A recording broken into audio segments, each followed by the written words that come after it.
Welcome to Business Innovators Radio, featuring industry influencers and trendsetters sharing proven strategies to help you build a better life right now.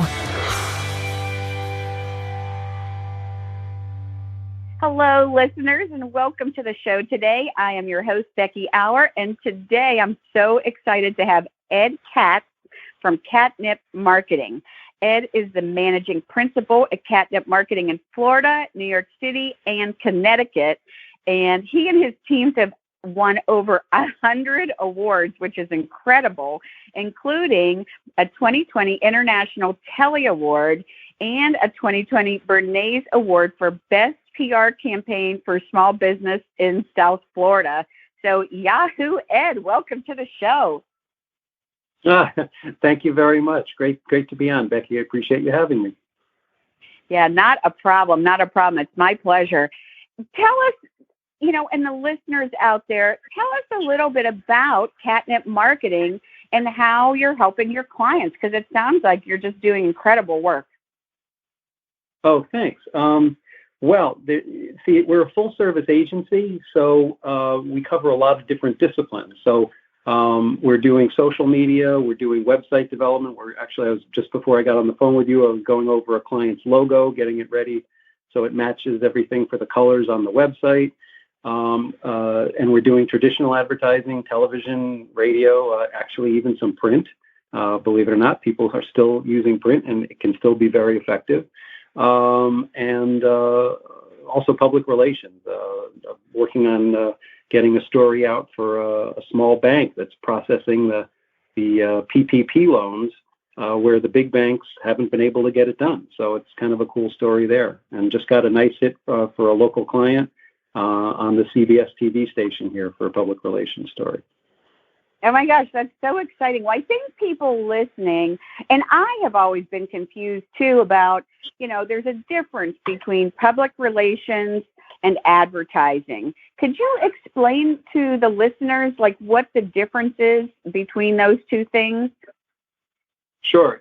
Yeah, that's a great question because there is a lot of confusion about that.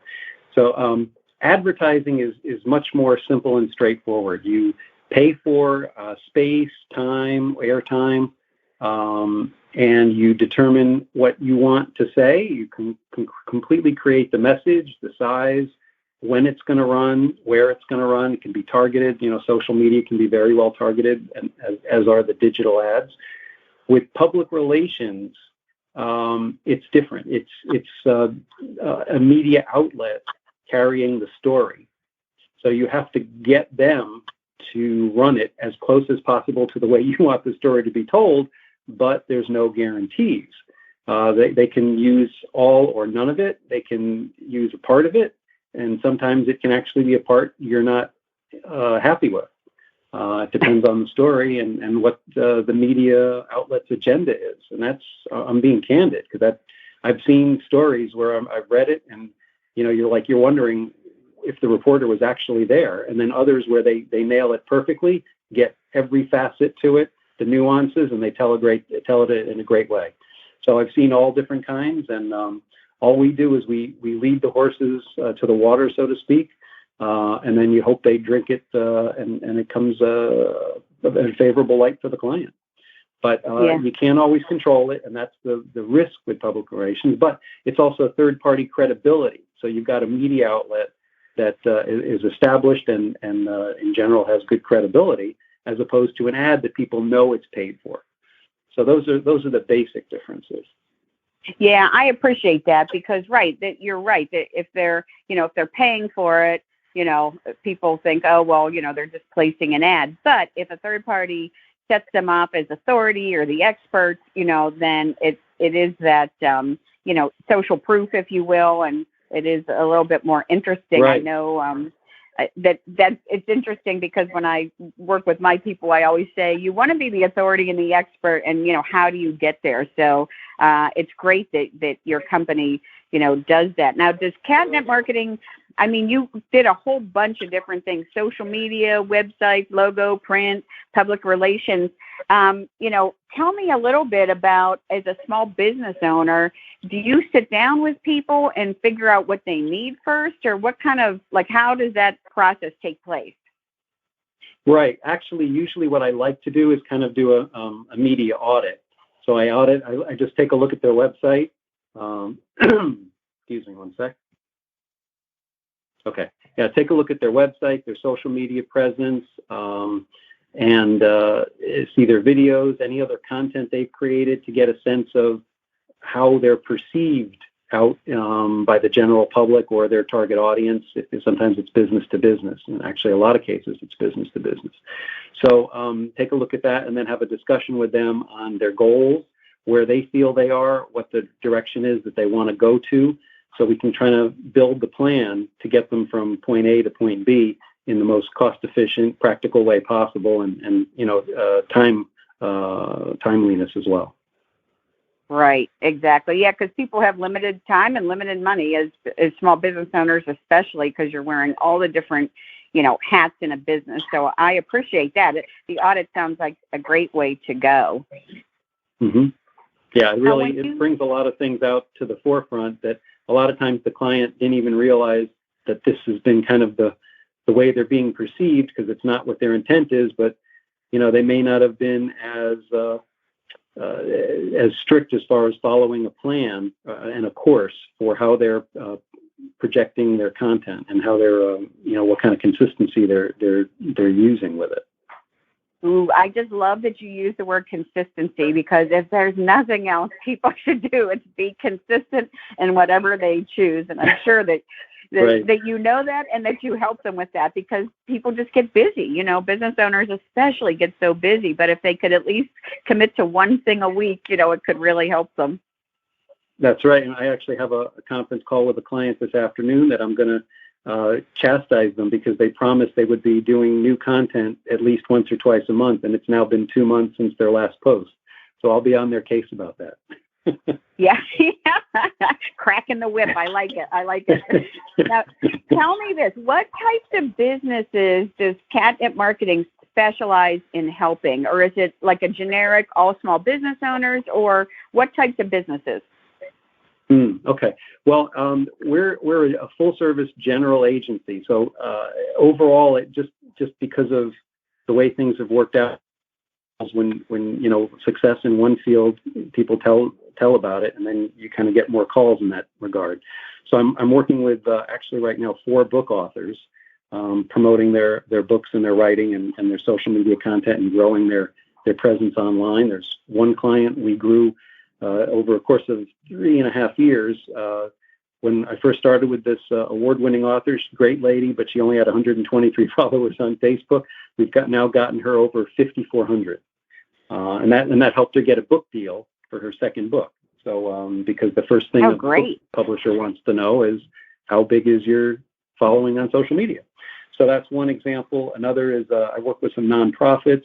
I've worked a lot in the arts and entertainment industry, which now obviously is a whole different ballgame because of the coronavirus, but that's something I've done consistently. Also working in healthcare, business to business services, worked with the insurance companies, even hospital and healthcare facilities. So several different fields, and done a lot with gaming, entertainment, and destination marketing for travel and leisure category as well. Oh, that's great. So really anybody listening, it does sound, like you're more generalized, not just working like with dentists or something like that. So you're a good place to start for people. Right. We're actually, working with a brand new steam cleaning business. That's, I think, very exciting, and we're just trying to push them to get going faster, because there's a lot of clients ready to use their services, and he's just got to get everything set to go. So that's what we're putting the finishing touches on with them right now. Oh, very good. Very good. Well, tell us or share with us something that, maybe most small business owners aren't doing to promote themselves that they can improve on. Do you have any quick tips to maybe our listeners out there? Sure. Things that they should be on regularly as any kind of a business. LinkedIn is terrific. I know you know that. and also creating videos, putting them on your website and through social media. Because ever since Google bought YouTube, videos have become very high ranking on for search. So it's important to have those out whenever you can. And like we were talking about before, consistency is important. Posting on social media on a consistent basis, but not all about your time. The key is, and you, again, you know this too, is being positioned as a subject matter expert in your field. So helping with helpful tips, posting those, and then once in a while, the goal is 4 posts that are helpful for everybody, and then 1 post where you kind of talk about yourself. It's a good rule of thumb. Yep. And, look, everybody's busy, right? So whether they're struggling through the corona or, being, inundated with business through coronavirus right now, everybody still is busy. So Ed's company is great because can you handle the social media for them if they're so busy? Yeah, actually, so I'm a virtual agency. My agency is virtual, whereas I have one employee besides myself, but most of the services I outsource to several different teams that are dedicated and work just for the clients. So, in other words, if I have a client, like for example, there's let's just say the bank, for example. All we're doing for them is public relations. They don't need the other services at this point, so that's fine. So that's all we're focusing on is public relations. I've got another client where we do their search engine optimization and digital ads and their social media posts. So I have 2 different teams, one that does the search engine optimization and the other that creates all the posts. But they're not paying for anything they don't need. Whereas a big agency with all the overhead, they're always trying to upsell to add in the services, bring in the rest of their team, especially if, the next couple of weeks, this department's going to be underutilized, so let's try to push those services. We don't have to do that. It's just whatever the client needs, no waste. We just get them the services they need, and we'll take care of them and help them with that. Like I was saying, some clients we do the social media for. This one I'm having the call with this afternoon, they wanted to do it themselves, but they're not doing it, so I got to kind of ride them a little bit. So that happens, that happens. And I understand they're busy. I get it. Right. And it certainly is nice to have kind of that accountability too. Look, you said you're going to do this. Obviously, you can't get to it. You know it, I know it. Let me help type of a thing. So it's nice that that you can do that as well. And I'm sure that they appreciate it because they know they should be doing it. They're the ones that probably told you. But it's nice you can do an a la carte type of a thing after your media audit too, to say what's important to you. Here's what I think you need, and then they can pick and choose as they go. That's excellent. Right, exactly. And it's one of those things where we get plugged in as needed. So with one client, for example, we're only doing public relations. With another, they do the public relations in-house. We do all the advertising. So we don't do any public relations for them, and that's fine. I don't have any problem with that. I've worked with all different kinds of teams over many, many years, so that's fine. Yeah, very good. Well, you shared a couple examples of small business success stories. Do you have any others that you're working with or that you've worked with in the past where you could share with the audience how you promoted their business more effectively using your services? Sure. Actually, the one that won the Bernays Award for Best PR Campaign in South Florida for a small business was one of the book authors. She had just won a couple of awards. She writes humor. Her name's Susan Goldfine, and her most recent book is called How to Complain When There's Nothing to Complain About. I love the title.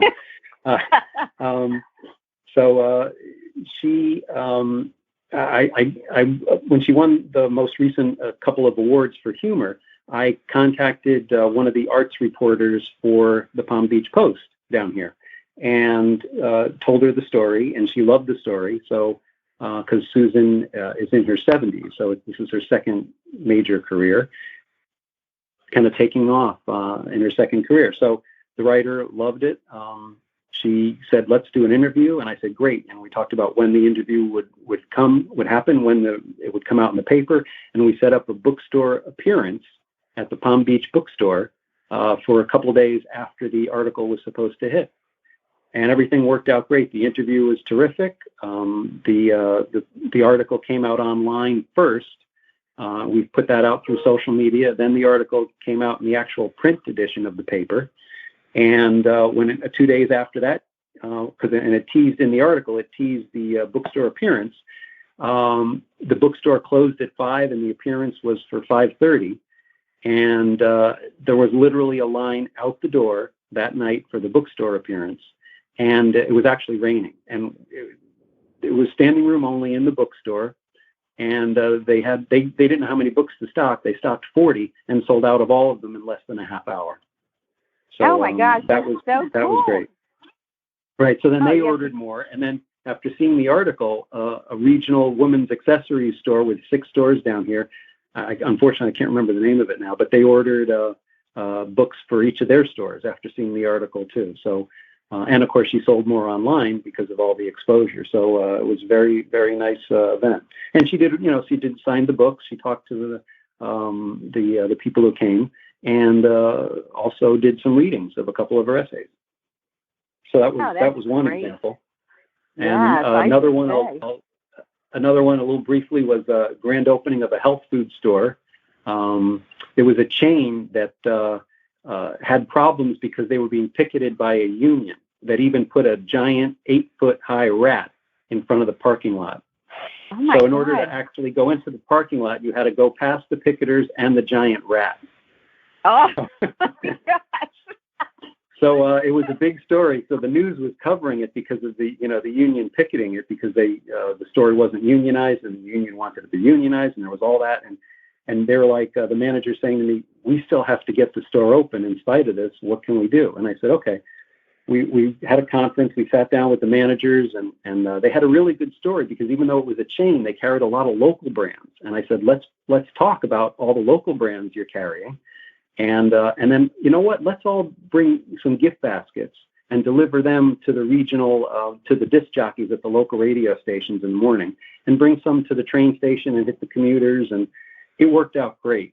They had at the time that chain had over 50 stores. Of course, we did some ads too, but the stories really hit well. In fact, one of the local papers had a picture of one of the people from the store bringing coffee out to the picketers. And we just got lucky with that. The paper actually caught a picture of that, bringing the store worker bringing coffee to the people picketing the store. Wow. That was just a lucky break. But we did tell them to do that, to treat them as friendly and kindly as possible.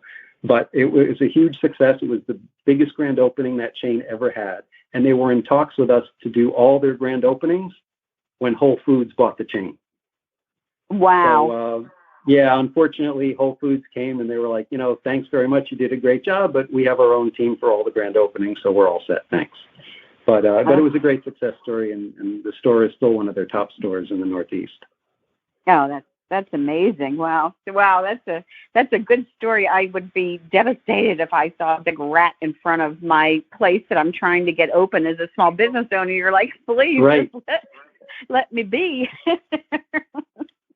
Right. Yeah. It adds a little difficulty, right, to a grand opening. Oh my gosh. Yeah.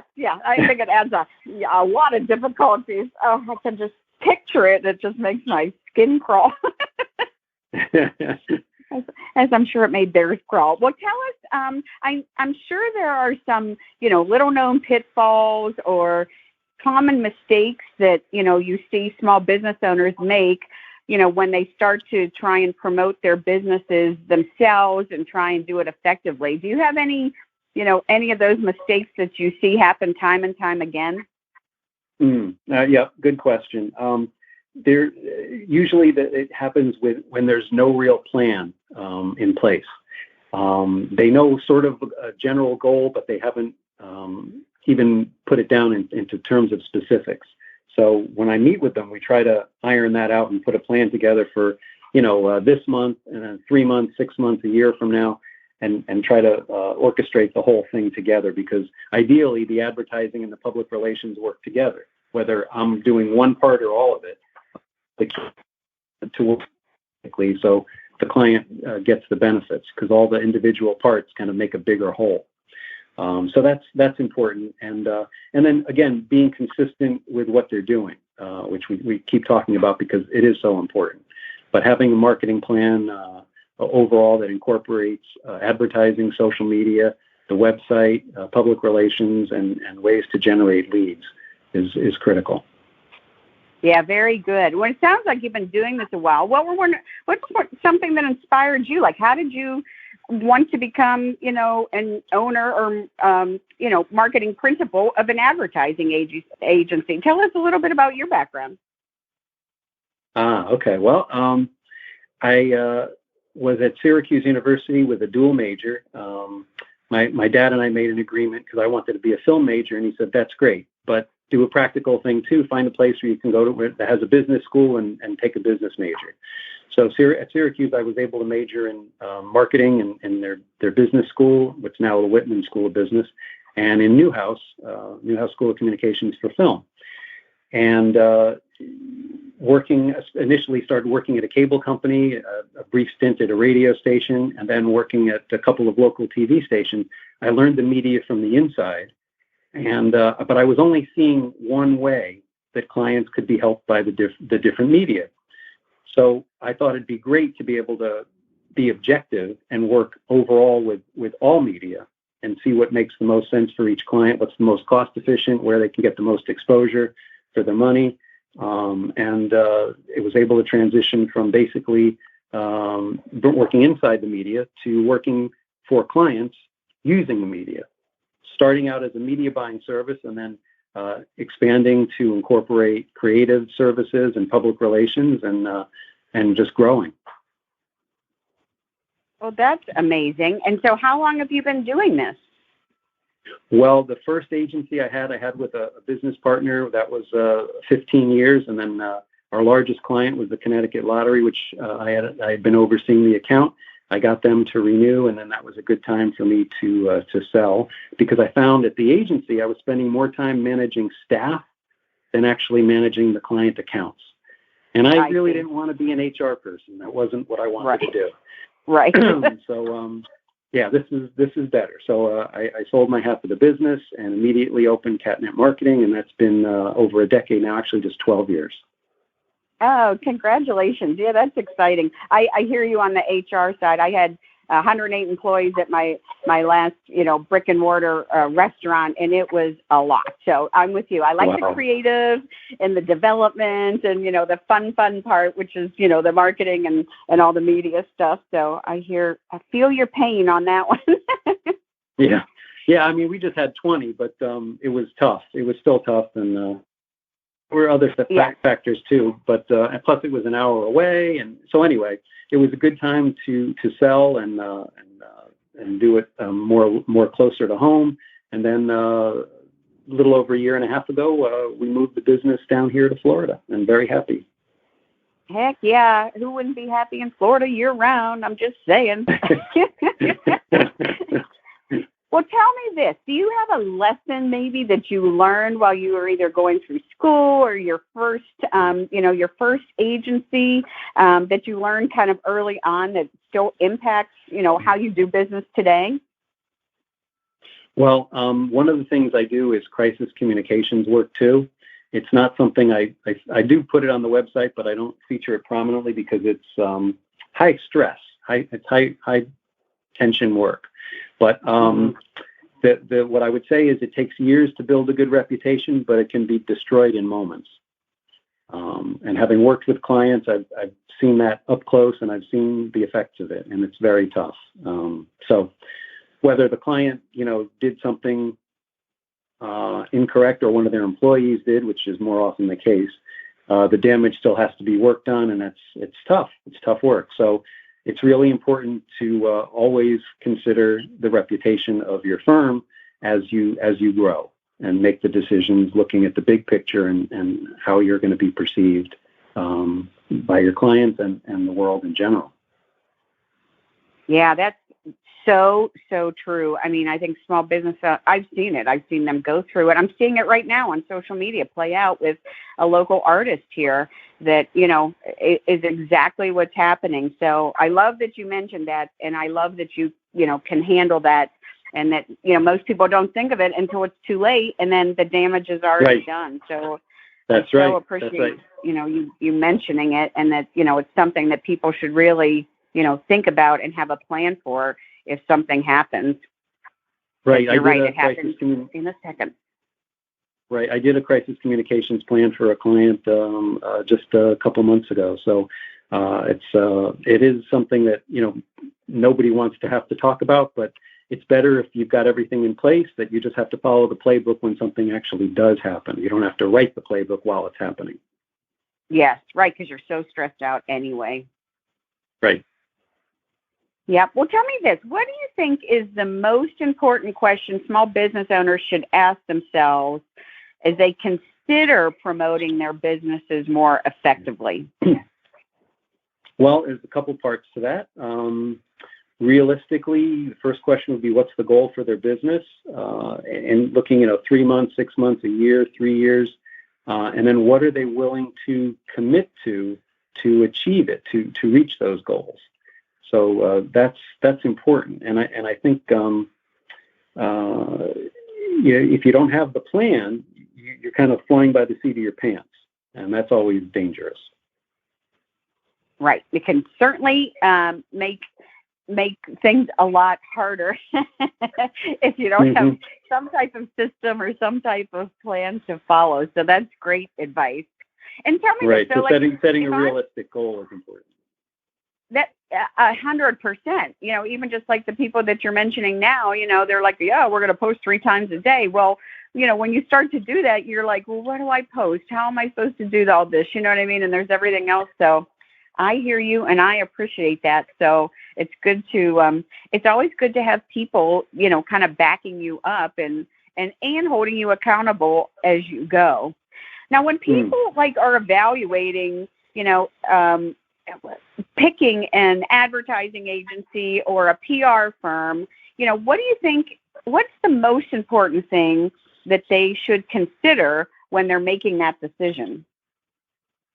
Well, it's important to look at the track record of the agency with clients, ideally in a similar industry, or if not in a similar industry, trying to target the same type of clients, same type of customers for their particular business.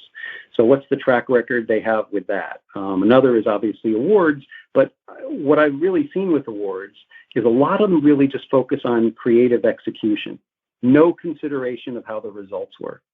I mean, I don't get that, but that tends to be it. Like, oh, it looks beautiful. Well, did it work? That's the most important thing. So I'm happy to say that many of our awards are for overall marketing results. So that's important, and I think that's always something anyone should consider when they're looking at hiring an agency. Yeah, I love that, because lights don't put money in your bank, but if you get results that you see profits, going into the bank, that certainly is much more motivating, because people are like, well, I just want more likes on my Facebook page. And I'm like, well, why? Why would you want right. What's that going to do for you? Yeah. Right. Don't you want more money in the bank? I think that's what all small business owners want, but they don't exactly know how to say that. So I appreciate that you said results. Right. Well, that's actually our tagline is #RealResults. There you go, because that's what everyone that's out there listening should want. Is you're right. It's great to get an award, and it's great to get more likes, but if you're not getting results from whatever that thing is that you need someone to do or for you to do yourself, it ain't working. So you need to find somebody like Ed and like Katnip Marketing, to be able to set those goals for you and set out a plan for 1 year, 3 year, 5 years. So I really, really have enjoyed talking to you today, Ed, and thank you so much for sharing all of your, knowledge and background with our audience. If somebody wants to find out more about you, Ed, Katz, and Katnip Marketing, and how you can help them, where should they go? Oh, our website is easy to find. It's Katnip with a K, katnipmarketing.com. And there's ways to contact me right there. I also have a LinkedIn page on linkedin.com. It's Edward Katz with the number 1. Edward Katz 1 is my LinkedIn page. And that's it, katnipmarketing.com. Very good. Well, I'm sure you'll be getting some calls from people listening to our show today. Is there anything else you want to share or add that I should have asked you that I didn't ask you? Oh, one other thing, actually, I'm glad you mentioned that. A lot of people don't know this. Doing advertising, when it's certain types of media like television, radio, cable, the advertising for that is generally free of charge. The commission part is free of charge to the client.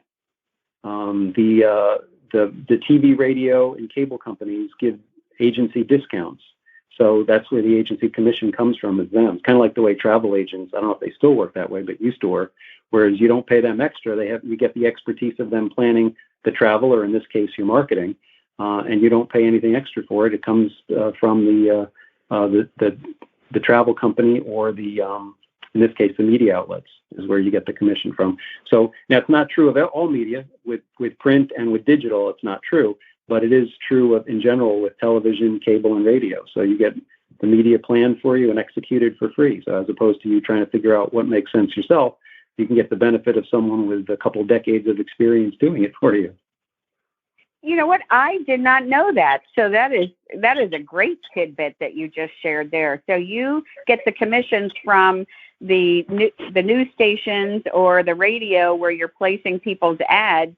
The people placing that ad don't have to pay for that service. The clients don't pay extra, right? They don't pay extra for that. Wow. Yeah. No, did not know that. That's awesome. I'm so glad you shared that too. That's a great tidbit to know as people move forward and look for different, agencies to work with. Mm-hmm. Well, very good. Well, thank you so much for being on our show today. That is a wrap for this episode. If you have interest, please reach out to Ed Katz and Katnip Marketing. He is a wealth of knowledge and years of experience. My name's Becky Auer, and I can't wait to see you in the spotlight. Thanks for listening to Business Innovators Radio. To hear all episodes featuring leading industry influencers and trendsetters, visit us online at businessinnovatorsradio.com today.